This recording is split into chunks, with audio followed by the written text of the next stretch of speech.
Na croix, Yesu abali mwasi. Parce qu'il était venu pour chercher sa femme. Okay. Sa femme, c'est l'église. Or, le Kola Mobali, comme époux de l'église, il aurait fallu que Christ paye la dot. Or, la dot que Christ a payée, c'est le sang qui avait coulé à la croix du calvaire. Tango tangisi makila a fouti dot, a fouti pako, a racheté biso de la malédiction de la loi. Okay. Alors, le Kola moi signon soso qui va balier bakendaka na ye.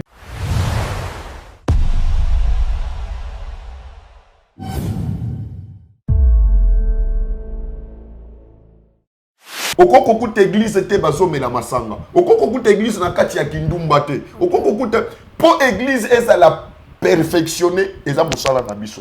Musala ya prophète, musala ya apôtre, musala ya pasteur. Lelo makambo wana nde ezate. Lelo prophète ekomi kaka nazo prophétiser. Maman, nous ne sommes pas les ministres de la prophétie. Okay. Nous ne sommes pas les ministres ya tombé. Pour na tchela kabato maboko na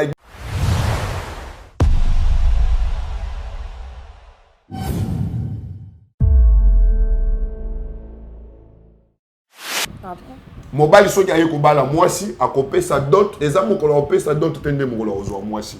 Il faut mobali akende nanu ake ko bongisa esika ake ko bongisa ndaku ake ko bongisa makambo yake tango mwasi akoya kozala bien. C'est pourquoi Yesu lokola mobali ya église tango asilisi kopesa dot nde alobi il est bon pour vous que je m'en aille. Nazo kende ko bongisa la bino place parce que pas ya tata nanga place za beleme na kozonga munaya kozwa bino po esika ngana kozala bino pe bozala wana. Alors tangu Yesu ake ya tiki mwasi nyonso soki babaliye il faut batika ye na maboko ya femme sa babundisa kanzambe te batelemela kanzambe te Yesu Masia yende mukuti ya makambo babundisa kanzambe te batelemela kapete Yesu. Bonjour, bonsoir. Na R-News sur Komelebino, Balandina Biso, il y a Éternité de TV avec Marisa Sugar Fleur dédiée au Bolandara l'émission Bonina Kamingi, ma solo ya Congo. Alors, na PSI, abonné na Biso News sur Éternité, merci. Na PSP na Tatan Zambe, merci. Na PSP Manaton Wanilo. Na Bosanité, Maman Sociale, Emily Seth Maïnga depuis quelque part. Gros bisous à toi, maman. Na bossa peut-être de ne parc depuis Maroc, na Poto Boujma aussi, na bossa na Binoté, que de Brazza et puis Bumbashi aussi, gros bisous na Bino. Alors lelo tozali na Moussa na Nzambe moko oyo pour découvrir lelo na éternité papa Félix Gracia et puis tokolo bela lelo il faut toyeba importance ya prophète na mokili. Tozo ka prophète azali par-ci par-là mais toyeba ka importance na bangote. Donc ba pesa biso on vit na bango na mokili ou bien na ndenge pe ya quoi ya politique aussi musala na bango musala ni parce que mboka zo kende na kokufa mais bango bazali wana bazo pesa juste la prophétie. Alors lelo to komeka pe ko partager na prophète Gracie. Prophète, bonjour. Bonjour maman. Bonjour papa. Toza bien ngolo ya nzambe. Merci beaucoup de l'invitation à Bisso pour se présenter. Déjà, prophète Félix Grace, les jeunes lions, il y a cité missionnaire Arche de l'Éternel. Ok, merci beaucoup. Prophète, à la église, il y a moko bien, azo passé par là. Oui, dans la église, parce que l'église est à Yesu.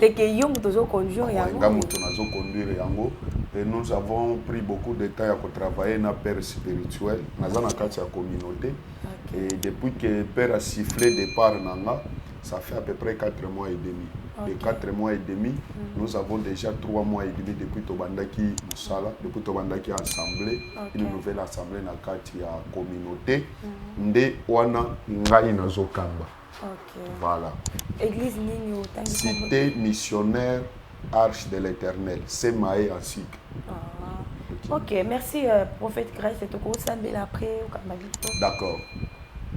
Tandro père tuna kusifu njoo hii wakati unatukaburia tuhubiri habari njema. Tunabariki kila mtu atafuata hii emission, wacha Roho Mtakatifu amuenseigner parce que Biblia inasema vous serez enseigné par moi-même. c'est toi le grand enseignant de la Bible. Enseigne tout celui qui va suivre cette émission. Bina bariki kila muntu kwa jina la Yesu. Amen. Hey, amen, abari. Ok, prophète, le mec peut expliquer biso. Prophète, azali na valeur ni na maman Nzambe. Prophète azali na valeur ni na makambo Nzambe. Ou bien importance nini? Bozaka kopesa sa prophétie. To boza pe na iloko mo bosalaka.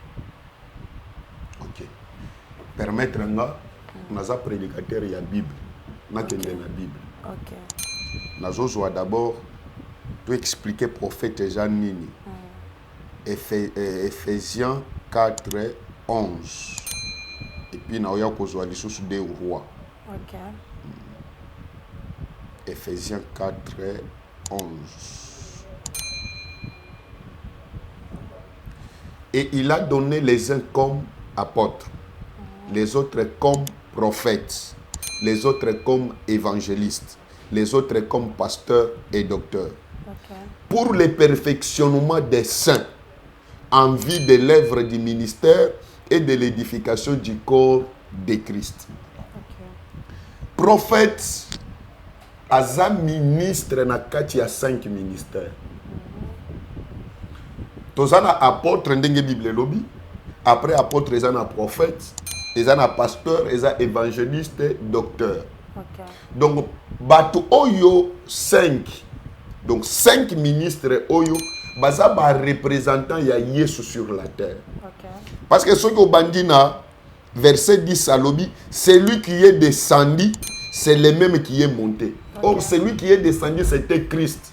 Tant que Yesu soyez à Botami, a tei na mokili, a formé église, a sauvé monde, a koufi na croix, bakundie et puis a sekui. Nde Bible lobi, celui qui est descendu, c'est le même qui est monté. Okay. Tangwa Mati, Bible lobi, il a fait les dons. Il a fait les dons. Il a donné les autres comme apôtres. Donc, tant que Yesu a sali musala ya kokufa, na croix, Yesu a bali mwashi. Parce qu'il était venu pour chercher sa femme. Okay. Sa femme, c'est l'église.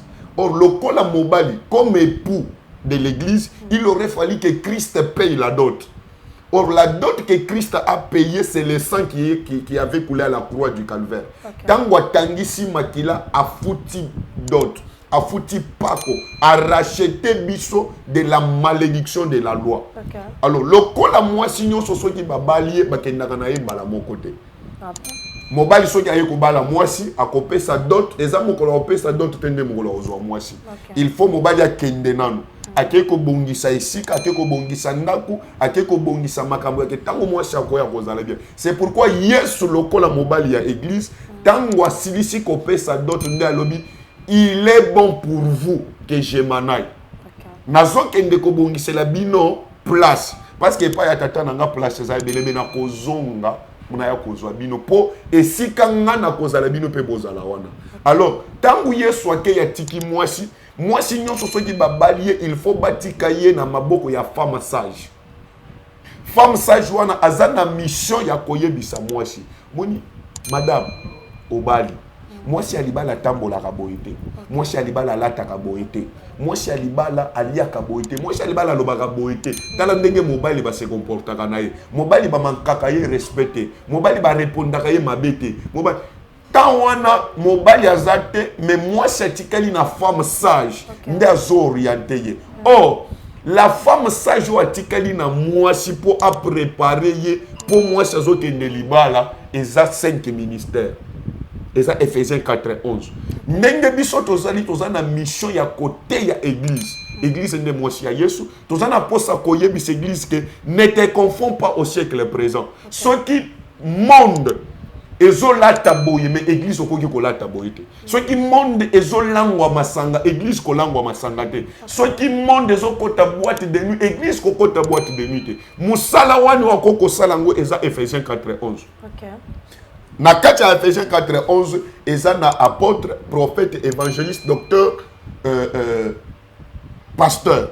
Biso nyonso toza na mission moko. Tango poser question obimisi kaka prophète, otiki ba misusu. Mais biso nyonso toza na mission moko. Mais badon ekeseni. Tous ça n'a don différent. Mais nous avons une seule mission. Mission Ezani. Pour le perfectionnement, on est dans le chapitre verset 12. Pour le perfectionnement des saints. Moussala Oyo prophète Azanango, c'est perfectionner l'église. Pour ceux qui ont beaucoup étudié, on peut comprendre que le mot perfectionner veut dire rendre meilleur, rendre pur. L'élo église au Yesu, il faut église où est à la sans défaut. Église où est à la sans tâche. Église où est à la meilleure. Au cas où église était na boîte. Au cas où église était bazome na masanga. Au cas où église na kati ya kindumbate. Au cas où pour église est à la perfectionner et ça moussala na biso. Moussala ya prophète, moussala ya apôtre, moussala ya pasteur. L'élo makambu wana ne ezate. L'élo prophète et comme kaka nazo prophétiser. Maman, nous ne sommes pas les ministres de la prophétie. Nous ne sommes pas les ministres ya tombé. Pour na tchela kabato maboko na église na nga bato ba kweya ka non. Ce n'est pas ça la mission de l'apôtre. Ce n'est pas ça la mission d'un prophète. Ce n'est pas ça la mission d'un prophète. Un vrai prophète, il va discerner le temps. Tant autocomi, il faut prophète à expliquer, puisque tant autocomi, tu as déjà presque au milieu de la nuit. Tu as déjà dans le temps du soir. Or, temps du soir, ils ont précédé milieu de la nuit. Or, au milieu de la nuit, l'époux va venir. Alors, vous les vierges, vous devez vous comporter comment? Nous avons la trompette. Il faut sonner trompette. Pour te réveiller l'église que tu irais attention. Ce que moi je peux faire comme prophète, apôtre, nous avons les dons différents. 1 Corinthiens chapitre 12. L'apôtre Paul dit, pour ce qui concerne les dons spirituels, frères, je ne veux pas que vous soyez dans l'ignorance. Donc, les dons sont différents. Ce que moi je peux faire, pasteur Kinga Nyakoko Salangote, docteur Akoko Salangote, nous avons la mission de discerner le temps. Un vrai prophète, il faut discerner l'écriture, à expliquer l'écriture. 2. Les prophètes, c'est l'œil, parce que question est sur les prophètes. Les prophètes, c'est une bouche de Dieu. Bible et le Bible. Sans révélation, mon peuple marchera sans frein. Et ça, les pasteurs, les radio, les TV, ils ont empêché les prophètes. Non. Les prophètes sont escrocs, mais un vrai prophète, il y a Ephésiens 4:11, il est la bouche de Dieu. Ceux qui ont avertir le peuple, il faut utiliser le prophète. Ceux qui ont dit Zamba oyebisa pasteur te. Zamba oyebisa apôtre te. Zamba za na ba prophète auti na prophète ya ko yebisa yo. C'est pourquoi prophétie la Bible lobi que sans révélation mon peuple marchera sans frein. Révélation c'est la prophétie parce que c'est la prophétie qui révèle. Na kati ya prophétie Zamba lobaka na 3 temps. Zamba lobaka na passé. Alinga yebisa mama omoni passé na yo. Mokolo te lokutana na likambo boy. Likambo ne sala ki pona boy tu attention. Zamba lobaka na présent. Omoni lelo. Kosala boite ko bimate nzamba zolo bela yo po avertir yo na danger moko boye ezoya soit na likambo moko ya malamu ezoya la yo nzamba zo avertir yo et puis nzamba lobaka pe na futur alobaka na futur po a prévenir peuple aloba na futur ayebisa Joseph que yo nde okozala mokonzi likolo ya bayaya na yo alobaki yango na futur pour finir ekokisamaki. Donc prophète Aza a une mission ya ko avertir peuple. Ceux qui prophètent à Zate, peuple à Kotambola bien. Permettre à tout un verset Moussousou. Quand on a question à Yohana. 2 Rois. 2 Rois chapitre 5.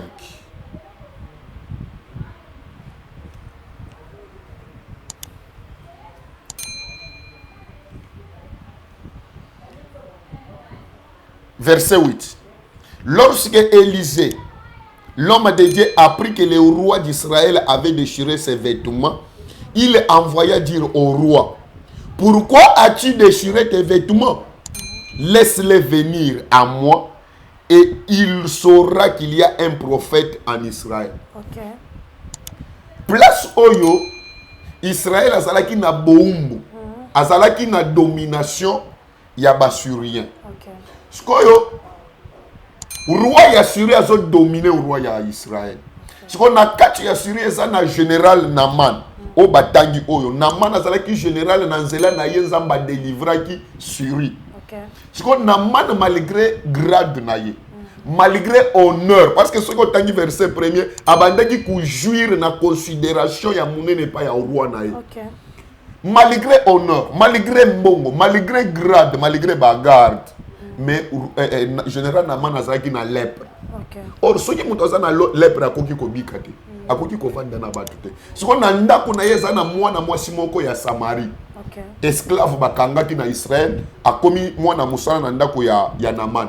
Azoyebisa mwasi ya Naman ke soki maître nanga mobali na yo akeye pa na biso na Israël. Il y a un prophète chez nous. Soki akutani na prophète wana Élisée, maladie na ye ekosila. Ok. Mama, eza na basi lelo, otali ye aza mwasi kitoko. Soki atamboli na nzela, elle peut avoir tout. Akoko zala na mutuka, akoki kozala tanga, akoko zala na mbongo, akoko zala na poto, aza lokola na man. Mais malgré taille na ye, malgré couleur na ye, malgré renommée na ye, mais aza kaka na problème moko zo tongisa ye lokola lèpre zo déranger na man. Ok. Okoko kuta mobali moko aza na nyoso, mais soki olandeli vina aza na problème moko la lisaka ye pongi te, eza misaka ye pongi. Oh, sœur moko me dit prophète regarde-moi bien, ça fait 35 ans. Naza na Canada nazo sala par semaine bazo futanga $2,000 par semaine nazo gagner $2,000. Aza kitoko atindelinga ba fona lobi prophète. Mais pourquoi tout naza nango mapango na Kinshasa na sombi eza neuf. Naza na Canada, je vis bien. Mais likambo moko ezo déranger ka pourquoi nazo balate.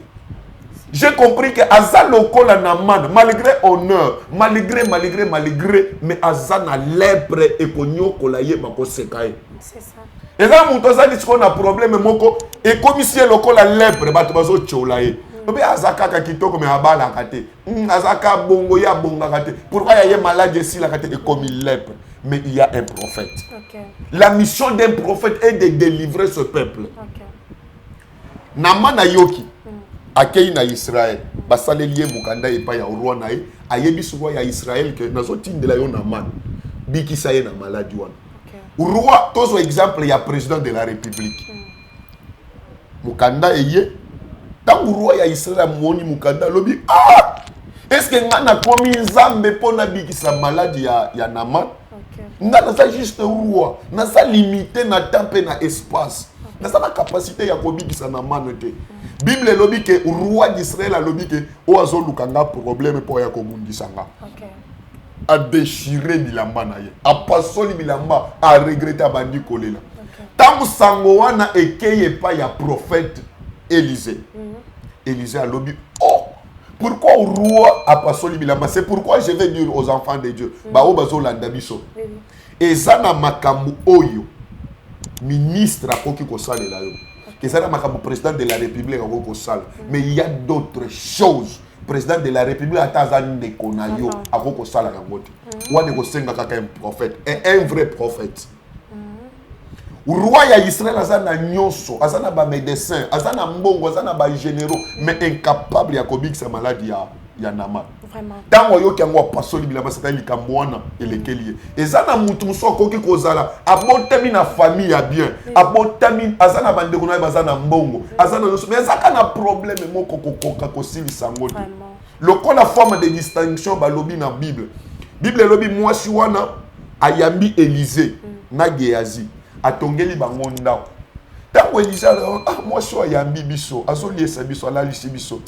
Atuni mwasi olingi to salela yoni. Mwasi azoyebisa Élisée. Nazana eloko salela ngate, nazana nyoso. E bakonzi ya mboko baza bandeko nanga. Nazana eloko na ngoko senga yo te vanda na yo. Sikoyo, mwasi abosani ka azana stérilité zo déranger ye. Bandeko na ye bakonzi ya mboko wana bakoko résoudre yango te. Tango Élisée apprendre que mwasi azana stérile abota kata lobi azana nyoso mais stérilité zo dominer ye. Ezana mutu muso azana nyos mais azana likambo moko zo déranger. Nazo ebiseke il y a un prophète. Élisée a dit l'année prochaine à la même époque okobota. Bible lobi que année prochaine abotipe. Naman tango zo ya Élisée lobi que roi tindelanga mutu wana et lelo bakoyeba qu'il y a un prophète dans la vie. Voilà la différence. Un prophète, c'est un homme, un homme mystique. Ok. Tu vas comprendre ngamabe. Mais un homme mystique, oui. Parce que ce que tu as comportement, il y a Élie. Élie a bandé ko limo. Abenga ye magicien.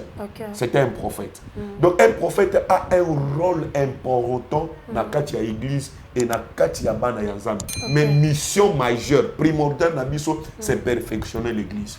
Ok, merci beaucoup. Balaxi Lucho déjà minute Sili, mais ma question est belée. Donc on pose une question souka pour tout kata. Alors prophète a beaucoup travaillé dans l'état. Prophète a travaillé dans l'état, la politique, non. À moins que Batia y conseiller spirituel et autorité. Notre chef de l'état d'Engazawana, il faut avoir un conseiller spirituel. Et conseiller spirituel, il faut avoir un vrai prophète. Parce que ceux qui sont entourés de faux prophètes, on met un mot à la page. Parce qu'un vrai prophète, ceux qui sont un chef de l'état, par exemple, on est Bitumba au Rwanda. Source nango ezabo. Source nango ezabo. Parce que Bitumba on est spirituel. Est-ce qu'on dit que prophète le ko sambele te Bitumba na ici? Nous croyons qu'un jour, les dieux dont nous sommes serviteurs aussi du Sama. Parce que tout le monde a Congo, ceux qui sont beaucoup mais Congo matakuna ba tendance on a un prophète, on peut faire la prophétie, bah si ça répète. Congo et Koku Fouaté, Congo c'est un pays de Dieu. OK. Pendant que nous les chrétiens nous sommes dans ce pays, Congo et Kokende de l'avant. Congo et Kobonga, Congo et Kotongama, Congo et Kokende liboso. Amen. Botika makambo wana. Nzamba zali. Et makambo wana nzamba yebi, chaque chose a son temps. Okay. Bible lobi que chaque chose a son temps. Il y a un temps ya bitumba na Congo, il y aura aussi un temps bitumba wana aussi. OK, merci beaucoup prophète. Donc on autant mingité, bah l'exception déjà mingité Sili. On le bien vraiment, on le bien, c'est linga bien. Pour la bande nzambe oignon so ba kozwa temps ya kolanda biso. En tout cas, ba ozala vraiment à l'aise parce que ebele bazaki otambola prophète musana est-ce que prophète musana zaka ko pesa prophétie mais lelo obimisi makambo même ngai moko en tout cas na yebaki yango te. Merci beaucoup na parole moko bien et puis to komi fin ya émission na biso. Conseil ni ko pesa bato o ba kolanda yo. Conseil nanga. OK, vas-y. Conseil nanga nazo pesa bato bazolanda nga bato nyonso ba chrétien na ba non chrétien. OK. Conseil nanga est que nous sommes une église. Pour nous qui avons déjà cru en Jésus, contrôlons notre démarche. Est-ce que ma démarche na biso est conforme à la parole de Dieu? Est-ce que tozo tambola na kobanga nzambe? Parce que ceux qui ont la katia kobanga nzambe te ont la sanctification. N'oubliez pas, Bible dit que sans la sanctification, nous nzambe te. Na mokili nous sommes des passagers, nous sommes des pèlerins. Mokolo koya mobali ya libala on alobi na ebande. Akozonga po aya kozwa biso. Et ceux qui sont zongi lelo, akution na comportement wa nozanango.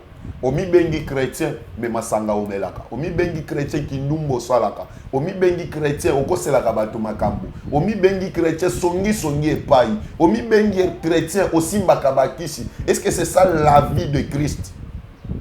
Bolingo salaka nango te omesana ko yina bato. Obwakela bato bakisi. C'est pourquoi je vous appelle à la repentance. Conseil nanga ezake repentez-vous. Yo mutondima nanu Yesu te comme Seigneur et Sauveur, tu as suivi cette émission, il y a le temps. Le temps est là pour toi de croire en Jésus comme Seigneur et Sauveur. Donne ta vie à Jésus. Yesu lobi je suis à la porte, je frappe. Ceux qui yoki mungongo nanga fongola na kota na vanda na yo. Et émission oyo landi na sepeli nango parce que et lobeli makambo ya bokonzi ya likolo. Et Yesu za na porte na yo azotoke. Répands-toi. Le temps est là. Ceux qui y soyez mais on koki kokufa. Sors na yo kozala wape okende paradis ou bien okende na séjour des morts. Okozana espoir et vie éternelle. Conseil nanga. Jésus est là, bras ouverts pour yamba bino. Ata osala lisumu ya ndengeni. Yesu ko yamba yo. Ata oboma bato makila ya Yesu ko sokola yo. Viens. Numéro na biso ezawana. Benga biso nous allons t'aider. Ceux qui ont un problème et tambouissa yo trop. Au benga banganga, au mona ba médecin, au mona ba autorité, au mona ba pasteur, échangeate. Essaye mon Dieu. le Dieu de la Bible est puissant.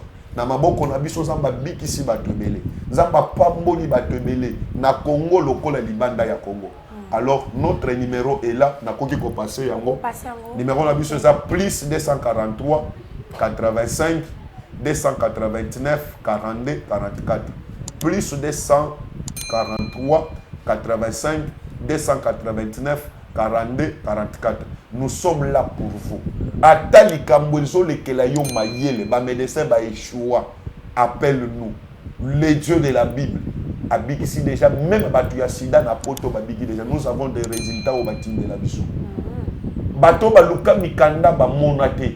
To sambeli pona bango 2 jours seulement. Et si ka ba pimela ye mukanda ba bengi ake kozwa mukanda. Rien n'est impossible à Dieu. Mais la meilleure des choses, répands-toi d'abord. Change d'abord ton comportement. C'est ça conseil nakoyi kopé sabat. OK, merci beaucoup prophète Félix Gracia. Oh vous avez un problème au Monique et les kilo mayele numéro na yezali wana apesi yango et puis bakokomango na se wana pona o akozala na besoin ameka ko benga ye bo ensemble na ye. Alors na pesi merci na ba bons oyo balandi biso bisengo so bozali bo ba ka Marisa pena linga bino mingi tokutanya la prochaine.